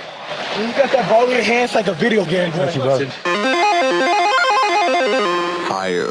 Like, so he be Super Mario, just bouncing. That's kind of how he plays. Like, when he's running his routes, he's like just bouncing from, like, to the hash, to the 50-yard line, to the dead number, to that. Just bouncing around the field. I'm gonna run to this part of the zone. I'm gonna go to that part of the zone. I'm gonna go to this part of the zone. Oh, I'm gonna catch the ball. Then I'm gonna run past everybody and score. They turned the Browns over 3 times. Antonio Brown. He is a one-man wrecking crew. Touchdown, Steelers.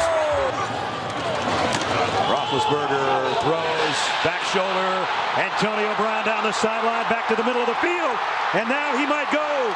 Brown, touchdown. 8:49 to play in this first half. They got pressure in. Lanning gets it off cleanly. Brown backpedals all the way to the 28-yard line. Good move upfield. Brown splits special teamers, and now Brown is off to the races. Hurdles, kicks a man, and a flag. Touchdown. Oh, my God.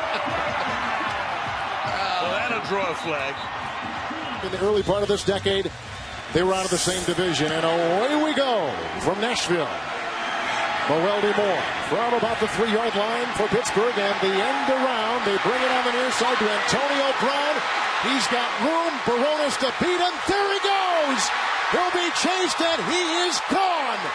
97 yards! Oh, what a way to start! Baltimore, that's all they're showing. And that's all it is. Roethlisberger going to go deep.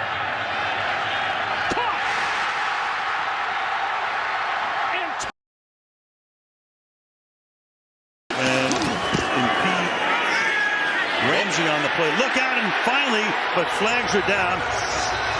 Have him back there if you're a Jaguars fan. He's such a big part of this offense, although he just met Aaron Donald. Sacks on the season as he just went right through Xavier Su'a-Filo. They go quick here out of the timeout. Newton back, pressure up the middle, and down he goes. Andrews, and there's no chance. And look at this little throwdown. And Mahomes feels it, but he goes right after the football. That's what the great ones do. Go around the edge. Talk about Irvin. Rolling away. Burrow. 4 straight coming in, 1-1 at home, 1-5 coming into the game. Breida back in with a 1st and 10 pitch. And hit by a pressure again. Tackle position. Dobbs. Now under pressure. He has the football. Looked like he wanted to get. They got two guys looking for him. Craig Rolstead was about to let this next play happen. Today, especially in the second half. They need a miracle now. It's Bateman. Back for Brown. See?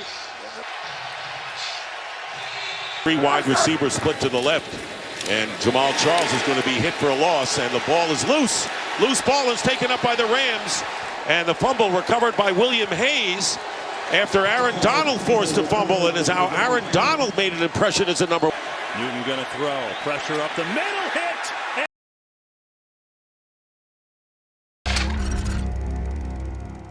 The great players of any era can play in any other era, and Marion was one of those. If he walked in today, he'd start for any team in the league. In his era, I think he was the best of the fullbacks. He was a big man. The Mammoth Motley, 238 pounds of football dynamite. He was 40, 50 pounds bigger than some of the guys that were playing in his day. Motley football's version of the atomic bomb. He was like Earl Campbell in more recent times, that he was a collision runner. He'd hit people and they'd fall off and he'd keep going. Big Marion Motley had a great day. He took a handoff from Otto and pulled and galloped his way for 58 yards. Old Mariucci is feared, and you got the idea why when he got moving on this one. And in his prime, boom, he had a burst to him. Boom, boom up the middle, taking off like a GI on a 3-day pass. He shows his tremendous drive. Counting his 4 years in the old All-America Football Conference and 5 in the NFL, Marion Motley averaged 5.7 yards per carry. Still the highest career average among running backs in pro football history. He was a great runner, but he was more than a great runner. My dad used to say that Marion was the greatest all-around player ever. He was perhaps the best pass-protecting back ever.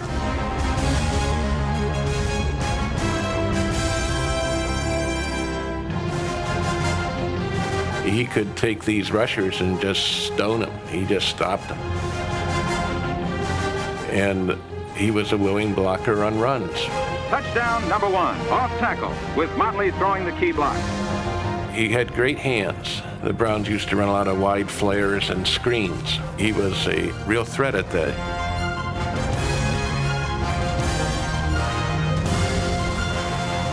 Beyond that, he was play as a linebacker. and the Browns used him as a linebacker in short yardage situations. He was considered the most talented of the Browns linebackers. He had the most physical ability. Browns played for the championship of their league in all 8 of Motley's years with the team, winning 5 titles. We had some great players with those old teams. He ranked up there with Otto Graham. They were the 2 really key guys at the beginning of the Browns. It's the beginning of Motley's career that may be his most lasting legacy. In 1946, a full year before Jackie Robinson debuted with the Brooklyn Dodgers, Motley was one of 4 African-American players to break pro football's color barrier. We took a lot of abuse. Anything that they gave out, we took it, but we dished it back to them. I'd get my licks in. I kicked butts and took names, I can tell you that. And it made them respect us too. So I think I did what I had to do and did it right.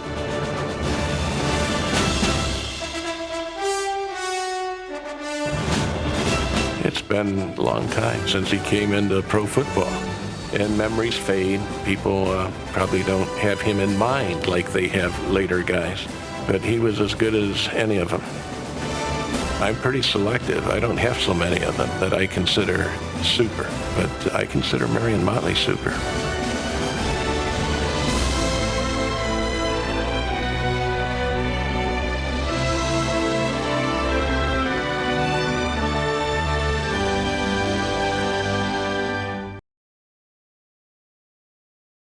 Tackles all over the place. John Madden is screaming at Jim Otto, "Come on, get to him," for crying out loud. I looked up at Madden and I said, "Coach, he's not fast enough." The following year, we're playing out in Oakland. He hits me, undresses me, and I am absolutely out cold. And John Madden looks down at me and he says, "Well, Bergie, is he fast enough now?" And I go, "Uh-huh."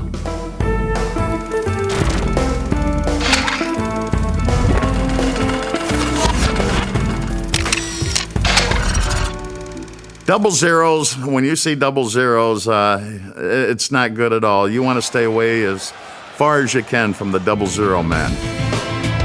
This guy was awesome, a demon with a killer's instinct. Jim Otto had what I call the 6-inch punch. For impact, he would be able to coil his body and really rip into you. Now, a middle linebacker, defensive players, we don't feel ouch, ooh, hurt, and pain. But let me tell you what, when Jim Otto hits you, guess what? It hurts. I've never been afraid of anything. I could play against King Kong, I think, and we'd have a battle. You know, I think the face mask was probably bent a little bit. He had kind of like a little hook in his nose. My nose would be broken all year long. It would just get broken each game. I get pushed on one side of my face, then on the other side of my face. He ran kind of funny. He had a little bit of a pot gut. My number 00 came from a nickname, and it was Ott.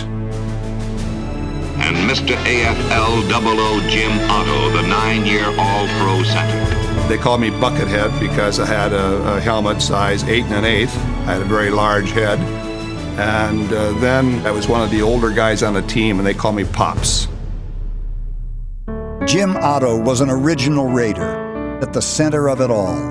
From 19 straight losses in the early 60s to Oakland's last-minute win in the Heidi Bowl. He was there for the Raiders' first ever Super Bowl. In 1972, he even caught a pass in a playoff game in Pittsburgh, although everyone remembers the game for another reception. In his second-to-last game, he snapped the ball for the famous Sea of Hands catch, the Raiders' most dramatic playoff win ever.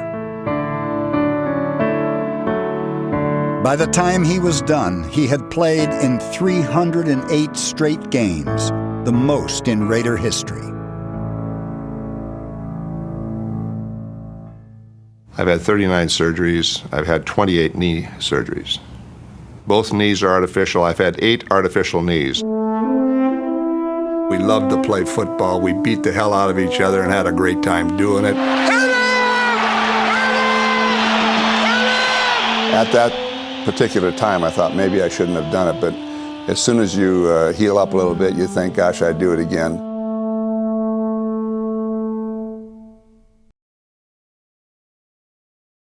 Tucker with 3 seconds to play.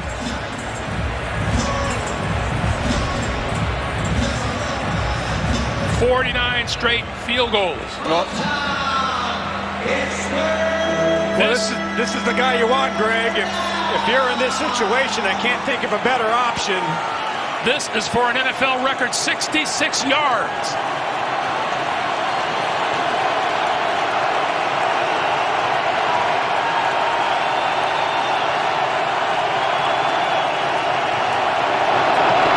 On its way. It bounces off the crossbar, and it's good! Oh my goodness! Oh my goodness! Oh my! Did that just happen, Greg?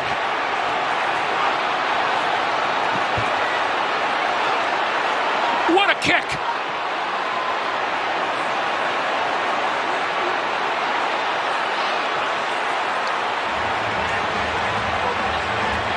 I've never seen anything like it. I'm speechless, but what a kick! It was barely long enough to get the bounce off the crossbar. Oh, and the disappointment. If you're the Detroit Lions,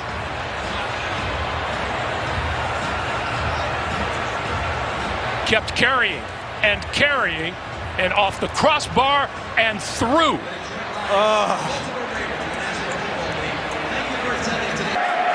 Justin Tucker for the win. Whoa, baby! Oh, just good. And the Patriots are saying no. Oh, Wilford can't believe it. From 38 yards away, Tucker sweeps the leg, and he knocks it through. The Ravens win. This would send Baltimore to the AFC Championship game. Does Foxy call a timeout here to, I hate to say ice him, as cold as it is. Kick is on its way, and it looks good.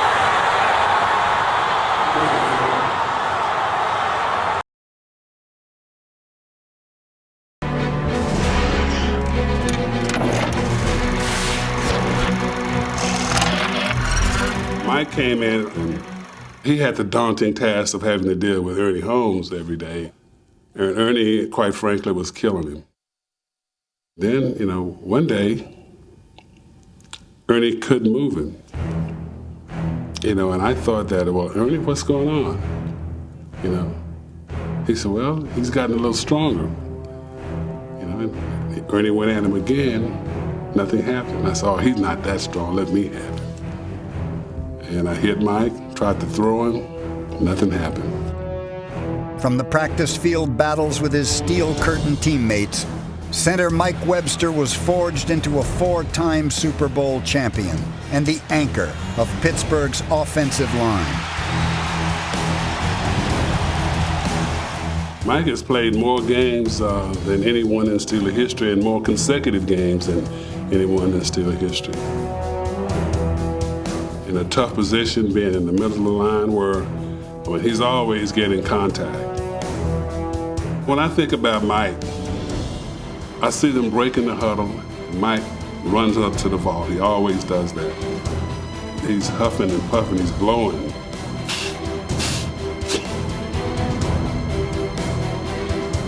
Then you see him in pass protection, pump the arms and get back, looking around, seeing where the threats were coming from.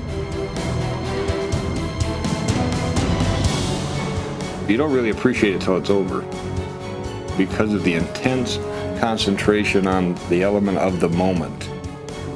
You're always concentrating on carrying that over, and you don't really want to do anything that might make it more difficult for yourself by patting yourself on the back and doing that type of thing.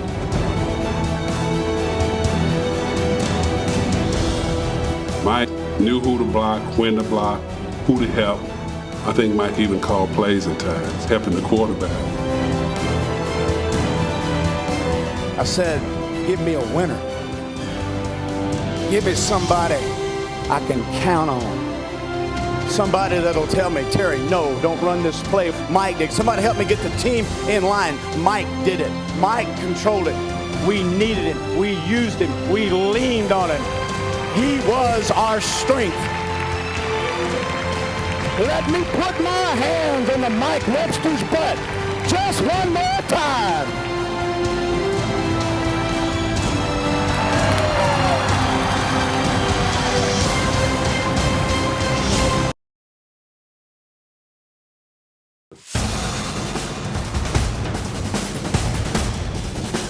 He was explosive in the open field. You know, it wasn't a matter of eluding, it was a matter of running over those defensive backs. For a quick hopper to John Mackey, and watch him shed tacklers. All of a sudden, he's got daylight, and the Bears will not catch him. He wasn't a big, tall, angular guy like Kellen Winslow. He was a compact, powerful guy. And he could outrun a lot of defensive backs, but if there was a back there, rather than even waste his time getting around him, he'd slow down and run right over him. I mean, I can't tell you how many times I saw him do that.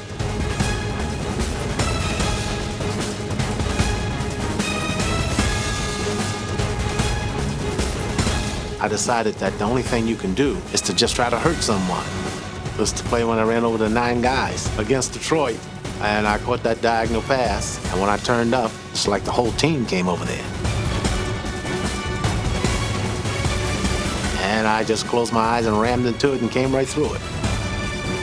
For 10 NFL seasons, John Mackey's brute power and breakaway speed terrorized opposing defenses while providing a dependable safety net for his legendary quarterback. Well, I said the draw, that might have held him. They say you open on it too? No, I wasn't open. No, I'm just saying that I can beat my man on the R going to the inside because he's playing a little bit outside, giving that like a quick post. As Unitas' career dwindled down at the end, and he didn't quite have the arm strength that he had when he was younger, Mackey really sustained his career because he could just throw a lot of those little slants to John Mackey, who would turn a 10-yard throw into a 60-yard touchdown, and I'm sure John was happy to have him. He didn't have great hands. He did a lot of body catching, but he didn't drop the ball, so it didn't make any difference how he caught it. I don't even remember him dropping a big pass. Probably better than anybody else in every other ingredient, whether it was speed, blocking, explosion, strength.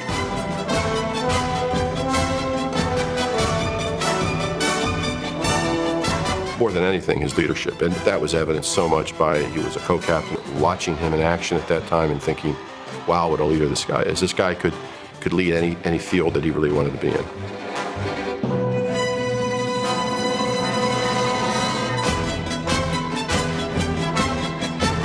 I've never seen anyone quite like him. You almost have to take a combination of Winslow and some other modern-day tight ends to try to put all the characteristics into one package that he was.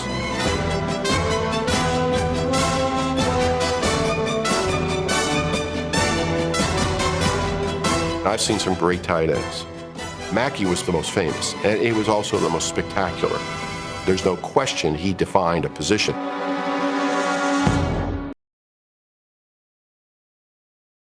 Stafford. And knocked down by Revis again. There for the Randy Moss today. 3rd and 3. And up top, Brady goes, and that was in the hands of Moss. Play fake to Stewart, and looking for Steve Smith. And there again is intercepted. It looked like it hit a receiver in the back. Darrelle Revis will go the distance for a touchdown. Next Raiders possession, Russell to the end zone. Darrelle Revis picks it. This corner can play. Oh, that's a great play. Randy Moss. Brady going to go deep for Moss. Revis is there and picked it off.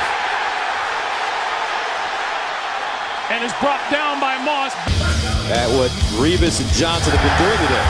It came out, first play from scrimmage, they tried to hit Johnson on the big home run, then he picked up the first down on that nice little catch.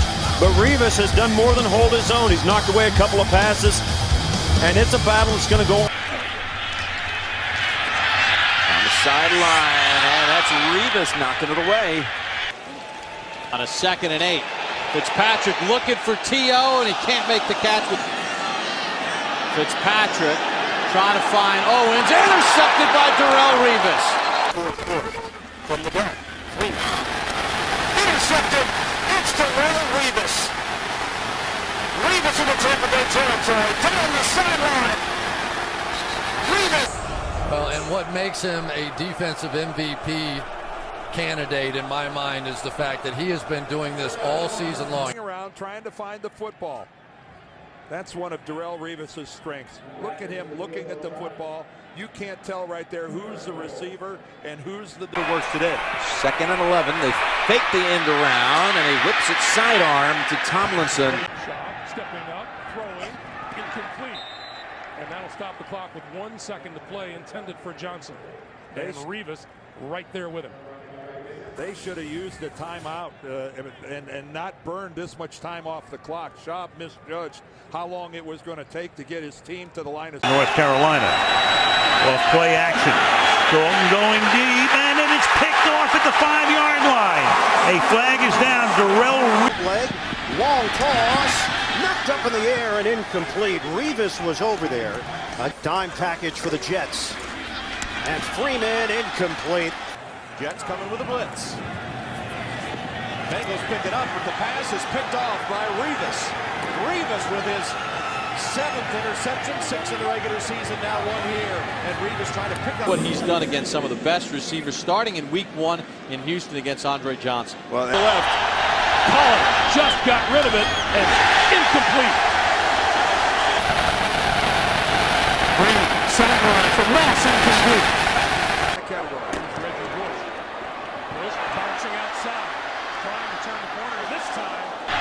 Brady on the move, being chased, throws, incomplete, intended for Moss. Patrick nearly intercepted by Revis, intended for Owens. You know, night football. Fitzpatrick. A lot of time. With time, looking for Owens, well covered, and Revis nearly. Have you ever seen anything like his hump move? No. Have you ever seen anything like that? You take a 310-pound man and you do this and lift both feet off the ground. Both of them. And there's Reggie White, and that's that hump move. That's the one. He learned that from Howie Long. Otherwise, he could single-handedly take over the game. One man changed your offensive thinking for the entire game.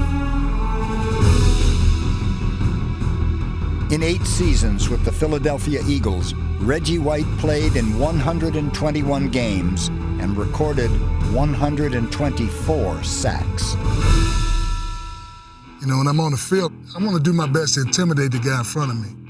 And I want to do my best to have him intimidated before I play him. That means that this week I got to play a good enough game to where he'll look at it next week and say, oh man, you know, look what he did to him. His first year with me against Denver, I remember a Monday night game. We needed a sack desperately, and he sacked John Elway. 2 sacks in a row right near the end of the game to allow us to win the game.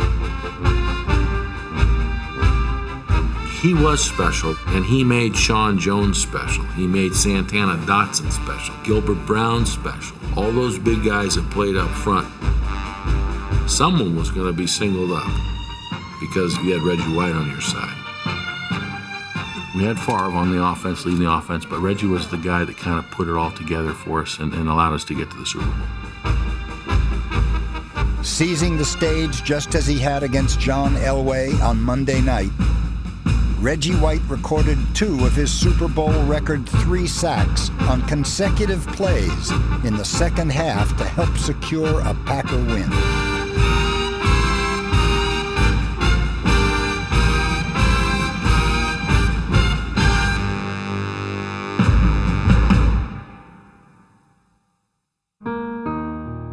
After the game, you win the game, and you're in a kind of a fog, really. But he grabbed that trophy and ran around. He knew exactly how he wanted to celebrate. It was a beautiful thing to see. You know, Reggie, he was a special player. One of the greatest players of all time.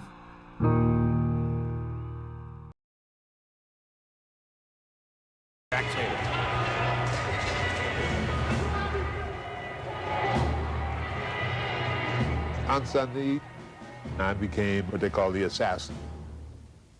I was just a tough guy. I was a sheriff in the Raiders secondary. For 9 seasons, Jack Tatum was the most intimidating player on the most intimidating team. He was a safety with linebacker size and cornerback speed, a combination that produced bone-jarring blows. A Jack Tatum hit meant that you make a catch, you're going to pay for it. And how you pay for it, you're going to suffer the punishment, a big hit. He was a feared player because he was coming to knock you out. He played football with bad intentions all the time. I was described as, vicious, brutal, and sometimes even a little dirty. But I take exception to that. I don't think I was dirty. I just think I went until the whistle blew. Delivered the hit that would make him infamous during a preseason game against the Patriots. Grogan will put it in the air. Oh! The intended receiver is Darryl Stingley. The man he ran into was Jack Tatum, and Stingley was down. It was a play that you make 1,000 times in a game or during a season, and you hit a guy, and you always expect him to get up. And Stingley just didn't get up. The 43.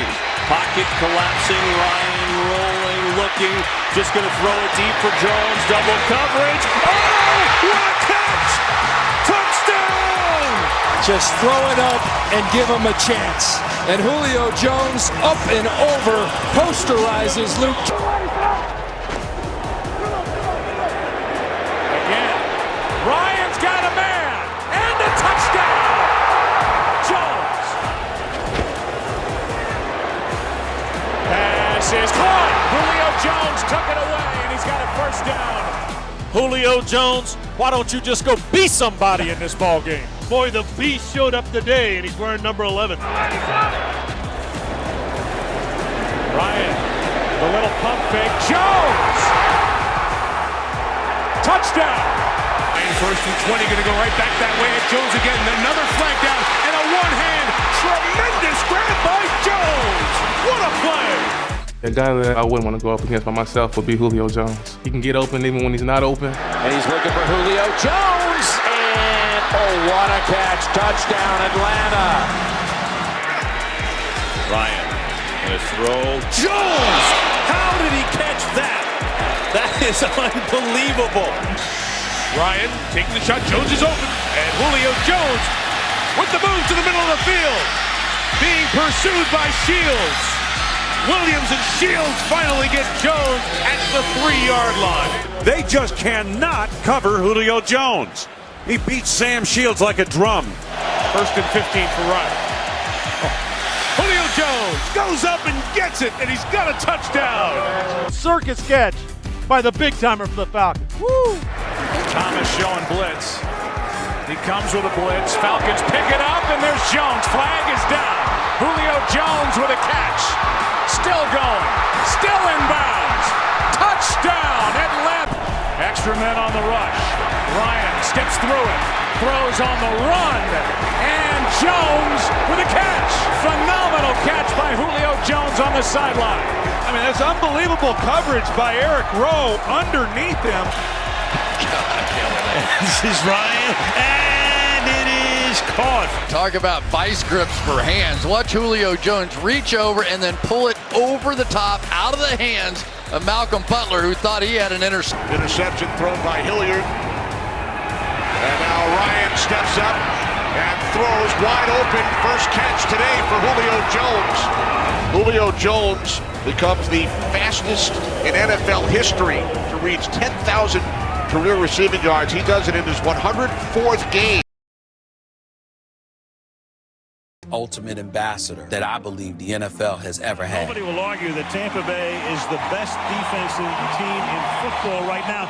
But how good are they historically, John? Where would you put this defense? I don't know if this is the best defense, but I think it's one of the 3 best defenses ever. This defense, for the most part, has really smuggled them. Arguably the greatest regular season quarterback we've ever seen. After 5 years in the pros, the bright promise of Peyton Manning had been marred by lapses in judgment and poor performances in the postseason. We're thinking, this is one of the great defenses of all time. Look what they're doing. And then pretty soon, here comes Peyton Manning. And it's boom, boom. Look what Peyton Manning's doing. And Mungo scores. He's in for the touchdown. First down and touchdown. Here in Indianapolis, Peyton's legacy goes far beyond the football field. Indianapolis Colts are ready to onside kick this one.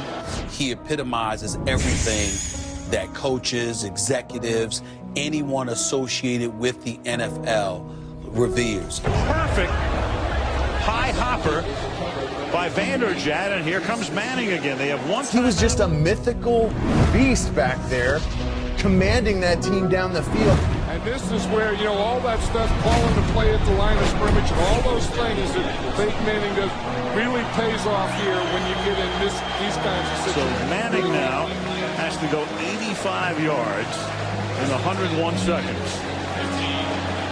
Well, this was the question the guy asked me. If you had a quarterback that's active today, who would you want in this situation? Do you have a guy that you would pick other than Peyton Manning? We have never, ever thought Peyton Manning was clutch. In fact, the antithesis of that comes to mind. 2nd and 10. Pressure. Caught. Seeking the first. Getting it. Troy Walters. Manning. Deep. And catching it is Harrison. He's down to the 5-yard line. Indianapolis, once a basketball town, has had a front row seat to greatness on the football field. The Bucks in 15 quarters this season have allowed 2 touchdowns. And now in the 4th quarter, on their home turf, they've allowed 4. No team in the history of the league has won a game after trailing by 21 or more points with fewer than 4 minutes left in the 4th quarter. 3rd down and 6. Here's the guy, it's Peyton Manning. By Reggie Wayne. 4-man rush. Manning throws. And he's putting it exactly where it has to be. Then if you're going to doink the pipe, you want it to go inside after the doink. Hey, who's your favorite football player then? My dad. Your dad's your favorite football player too? Well, you're on the right track. You're going to be a football player when you grow up? Mm-hmm.